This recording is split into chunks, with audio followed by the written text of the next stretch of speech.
نے اس سے پہلی آیات میں مسلمانوں کو ایسے سوال کرنے سے منع کیا جن سوالوں کے کرنے سے انسانوں کے لیے، امت کے لیے سخت حکم آ جائے یا حلال اور حرام کے حکم میں ان کے لیے سختی پیدا ہو جائے۔ جتنا اللہ نے ان کو اختیار دیا، جن چیزوں پر پابندی نہیں تھی، ان کے سوال کرنے سے ان چیزوں پر پابندی لگ جائے، اس کو بھی ناجائز قرار دیا۔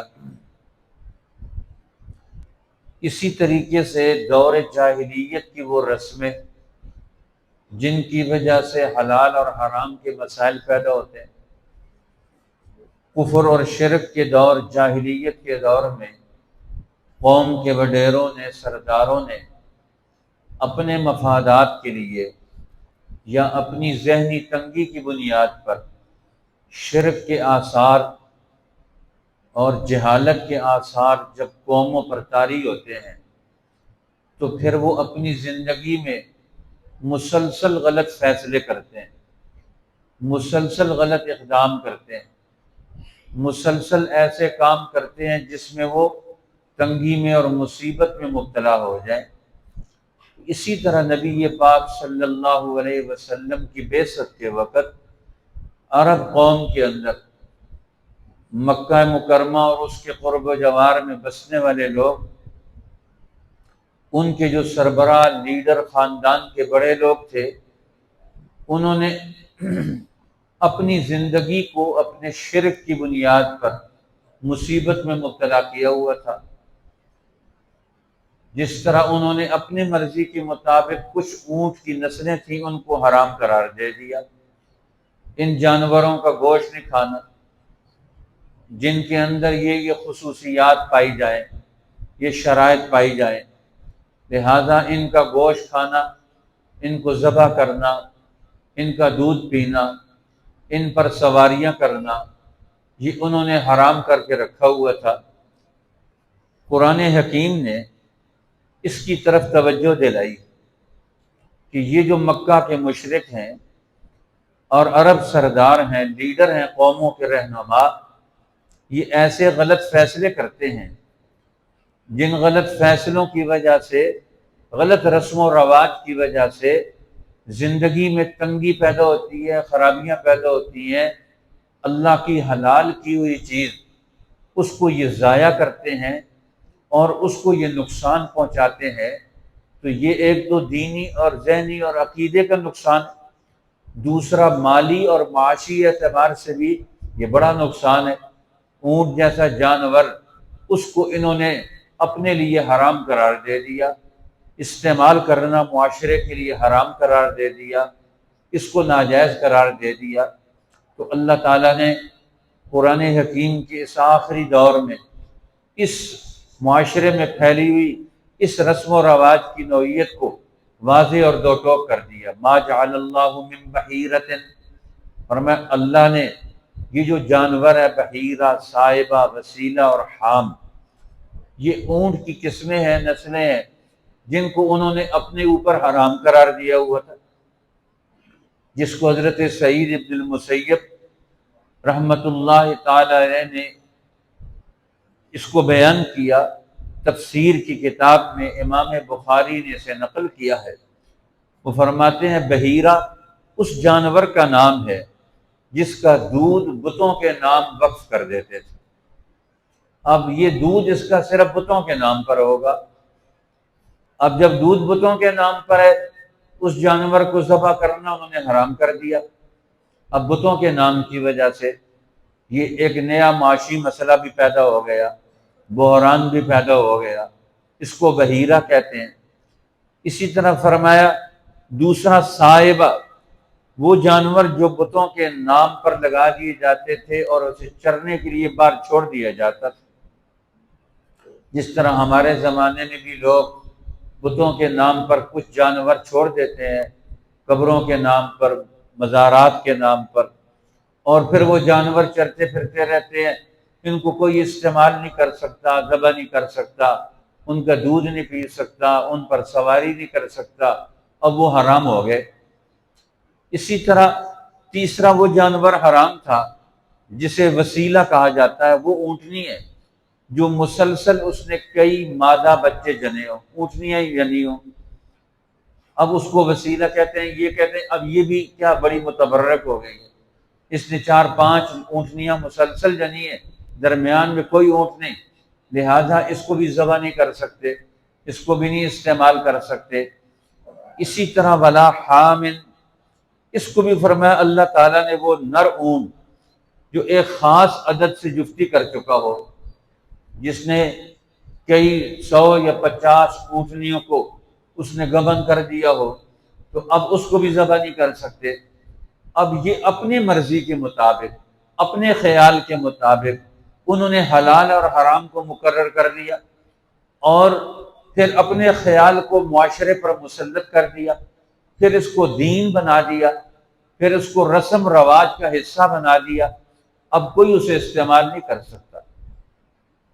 اس لیے حضرت مولانا مناظر حسن گیلانی رحمۃ اللہ علیہ نے ایک اچھا جملہ لکھا، وہ فرماتے ہیں مشرک جو ہے جب وہ ذہنی طور پر بیمار ہو جاتا ہے، شرک کی وجہ سے انسان کا ذہن مریض ہو جاتا ہے، عقل تنگ ہو جاتی ہے، اللہ کو چھوڑ کر غیروں کی جب عبادت کرتا ہے تو اس کے نتیجے میں اللہ نے جس مخلوق کو اس کی خدمت کے لیے بنایا، کس مخلوق سے خدمت لے، اس کو استعمال کرے، اب شرک کی وجہ سے وہ کیا کرتا ہے، ان ساری مخلوقات کو اپنی خدمت سے نکال دیتا ہے کہ ہم نے خدمت نہیں لی، ان کو خدا بنا لیا، ان کو اس نے برتر سمجھ لیا۔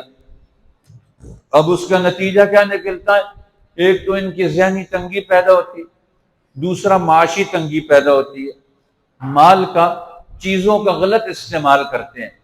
تو شرک ایسا ذہنی مرض ہے جس کے نتیجے میں قومیں ذہنی تنگی میں مبتلا ہو کر ایسے رسم و رواج بنا لیتے ہیں جس کے نتیجے میں ان کے مالی معاملات، ان کے معاشی مسائل وہ نئے سے نئے جنم لیتے ہیں، اور پھر ان کے یہاں وہ چیزیں بوجھ بن جاتی۔ اب یہ جانور چل پھر رہے ہیں، ان کا استعمال کوئی بھی نہیں، نہ دودھ کی شکل میں، نہ گوشت کی شکل میں، نہ سواری کی شکل میں، اب کسی شکل میں ان کا استعمال نہیں۔ یہ ذرائع کا، وسائل کا، معیشت کی چیزوں کا یہ غلط استعمال ہے۔ ضائع کرنا، کسی چیز کو بھی اسلام ضائع کرنے کی اجازت نہیں دیتا۔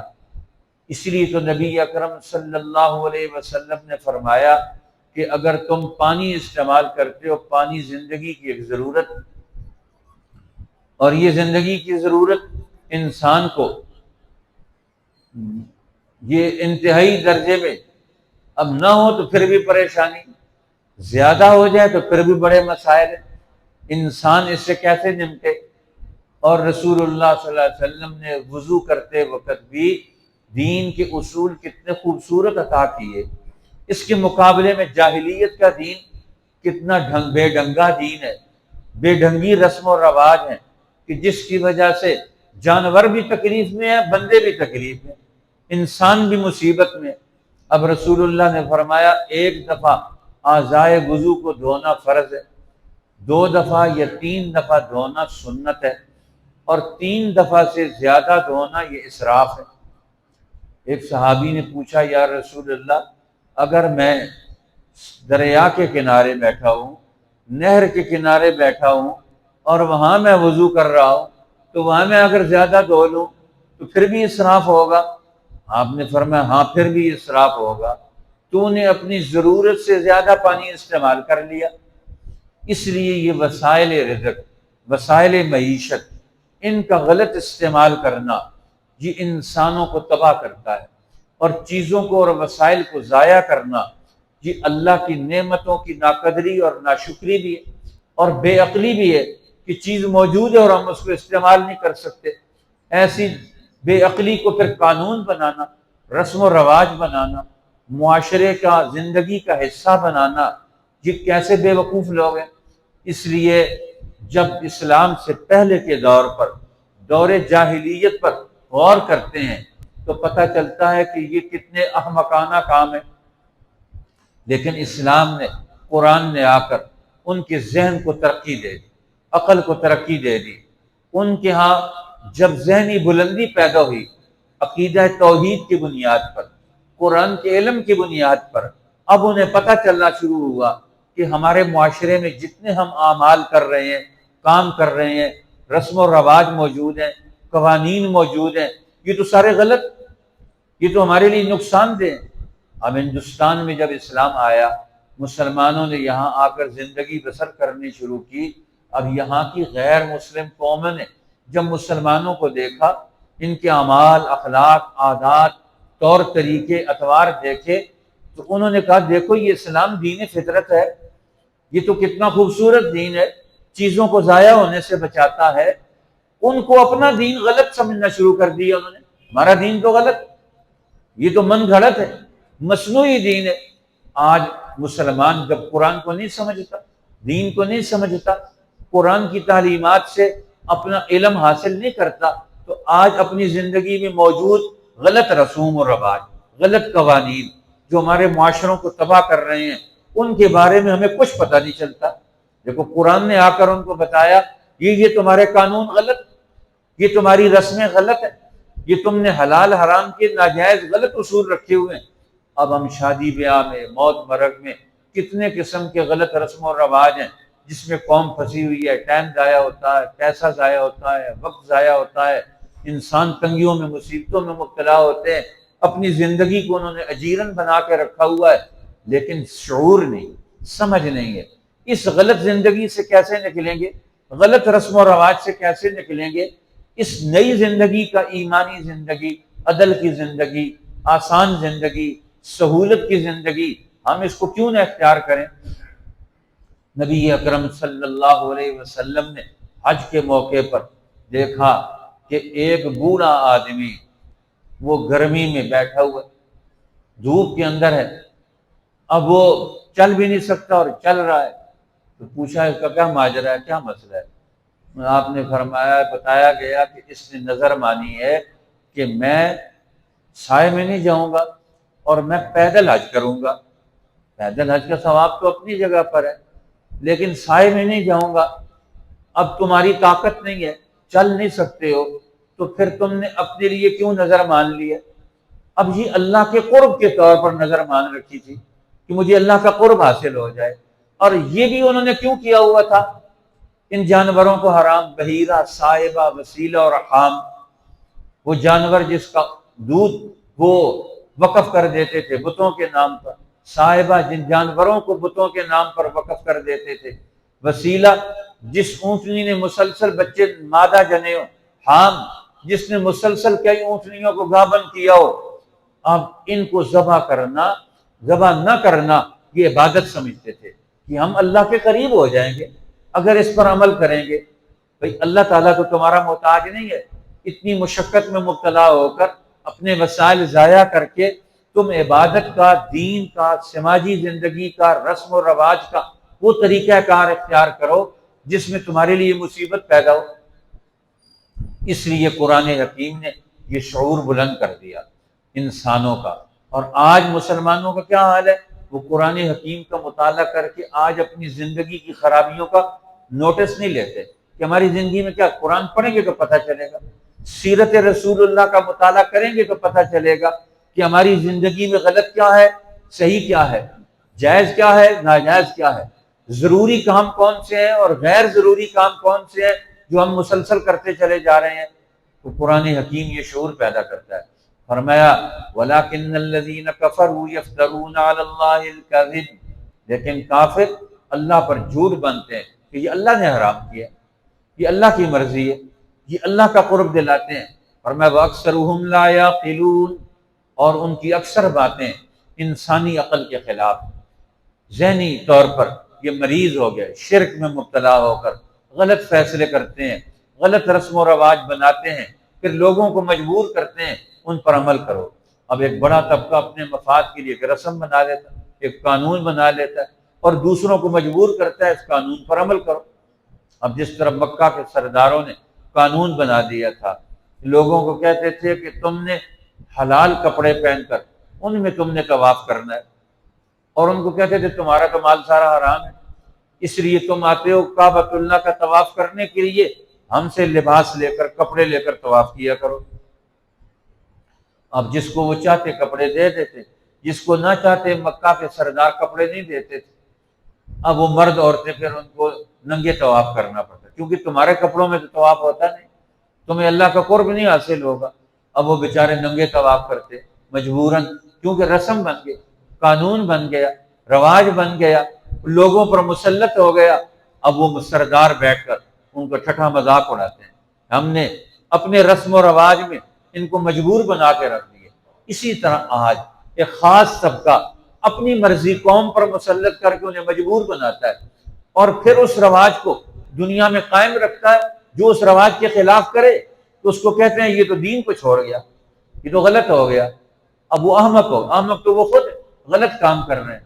اس لیے قرآن پاک نے اور رسول اللہ نے ان ساری جاہلیت کی رسموں کو آہستہ آہستہ آ کر قوم کے اندر سے ختم کر دیا، اور ان کو ذہنی طور پر، عقلی طور پر، علمی اعتبار سے ترقی دے کر ان کو ایک بڑے مقام پر لا کے کھڑا کر دیا۔ ایمان کا مقام، علم کا مقام، عدل کا مقام، انسانی معاشروں کی خوبیاں، اچھائیاں اور بلائیاں سچے طور پر طے کرنے کا مقام۔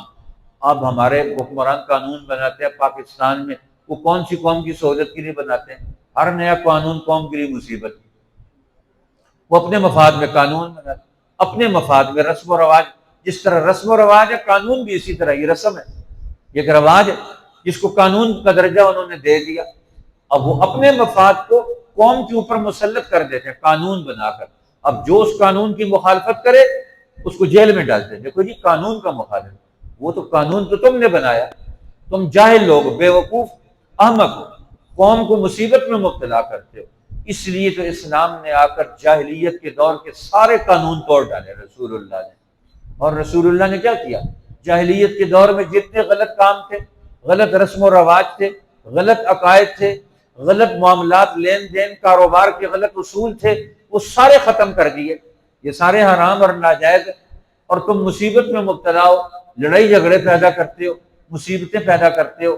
اس لیے فرمایا یہ عقل کے خلاف، امانت کے خلاف ہے، علم کے خلاف ہے، دیانت کے خلاف ہے۔ اس لیے تمہارے سارے رسم و رواج انسانوں کو تباہ کر رہے ہیں۔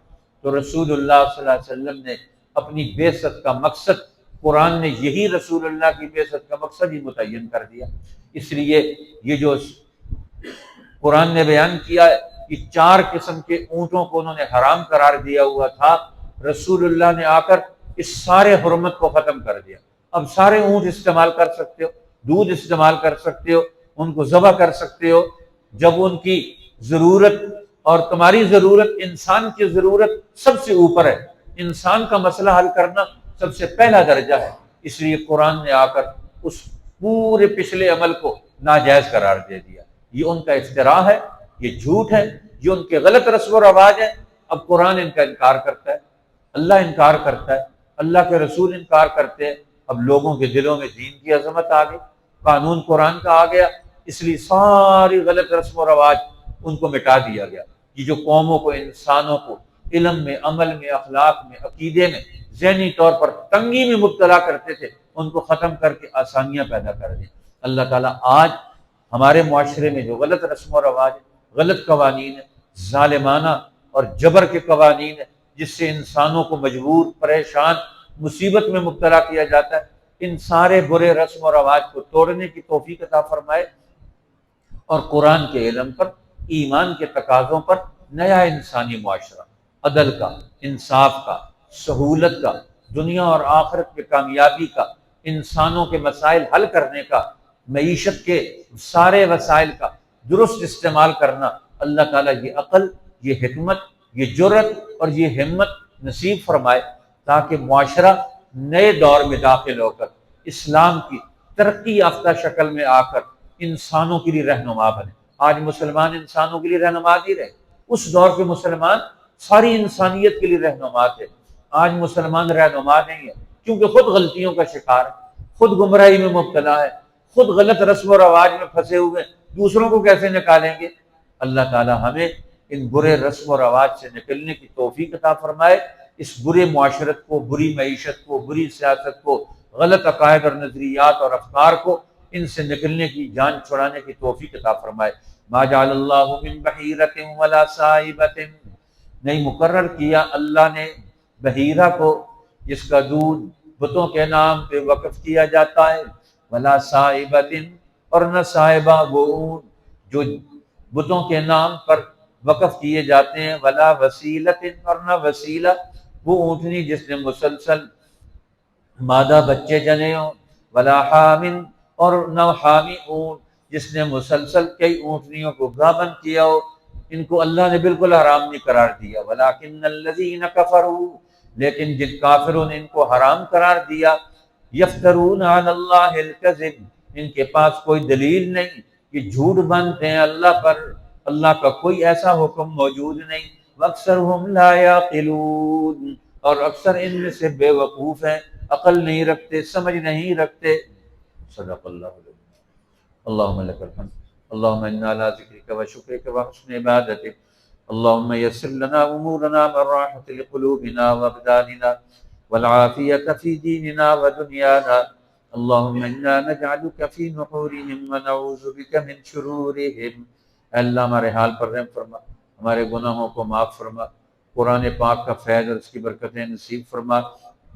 آج اس درس میں جتنے احباب نے شرکت کی، دور دراز سے بھی آئے، قرب و جوار سے بھی، سب کا آنا قبول فرما۔